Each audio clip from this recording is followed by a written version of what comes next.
pipilitin ko hindi makawala yung mga nasa likuran ko para hindi nila maagaw yung red sa akin.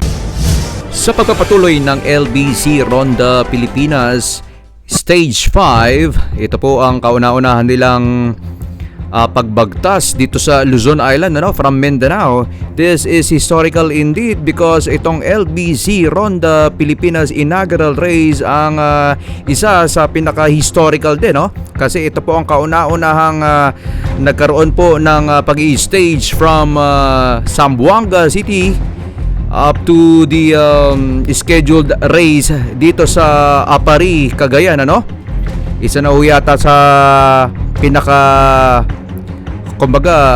pinakamalawak na pag-i-staging ng isang race since the Manila to Vigan race in 1955. Nakikita po natin si race director Rick Rodriguez among the proponents of these LBC Ronda Pilipinas, hari ng padala.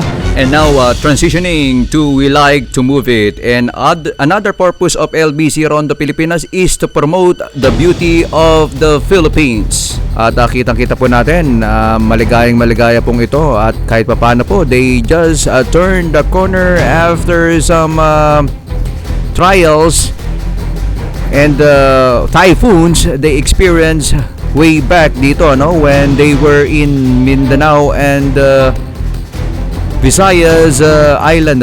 At here we go, at ang nangunguna pa rin po dito na sa under 23 is the George Oconer, at ang nangunguna po from the overall jersey po ang nagmahawak po dito ngayon ay si Joel Calderon after niya pong masungkit kay Santi Barnechea ang liderato after ng stage 3.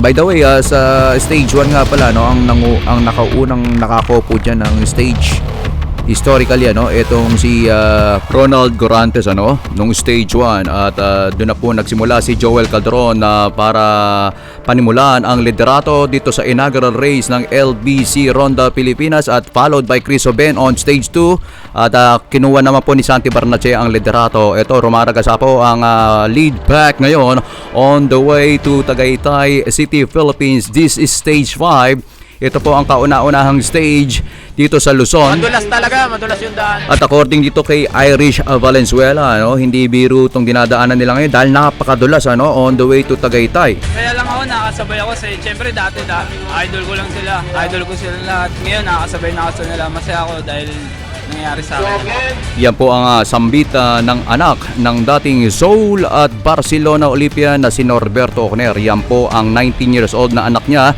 na si George Luis Oconer, na humahawak po ngayon ng under 23 from stage 1 up to stage 4. At titignan po natin kung mapanatili niya ang liderato sa under 23, at may pag-asa rin siyang kumopo ng yugto na ito. Ito po ang panglimang yugto dito sa inaugural race ng LBC Ronda Pilipinas. At kitang-kita po natin itong mga ibang mga riders talagang aktibong-aktibo at hell-bent habang umuulan At kitang-kita naman natin dito si George Oconer hindi mapigilan sa harapan habang tinatarangkuhan ang tatlo pang rider nito, comprised of Irish Valenzuela and Baler Ravina.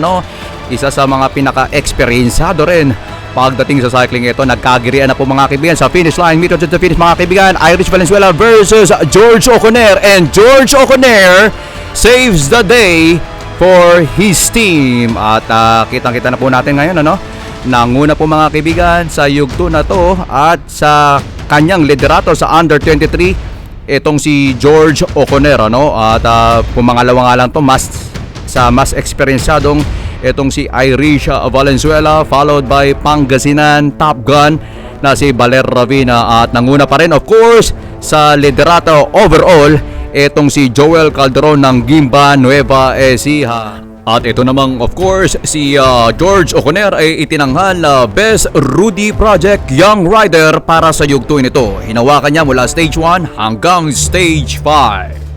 Pero lingid sa kaalaman ng ating mga karonda sa panglimang yugto ng LBC Ronda Pilipinas Inaugural Race, may matagal na palang namumuong tensyon dito sa dalawang siklistang si Reynante at itong si Chris Oven ng American Vinyl.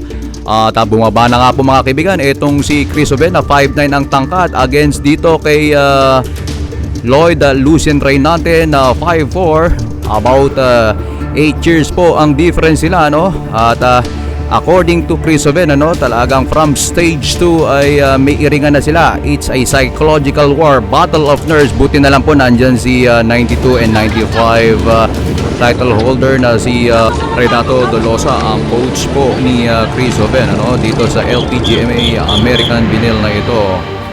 Matapos po ang lap na ito ay pinenalize itong dalawang itong si Chris Oven at itong si Lloyd Lucien Reynante ng tig $200 at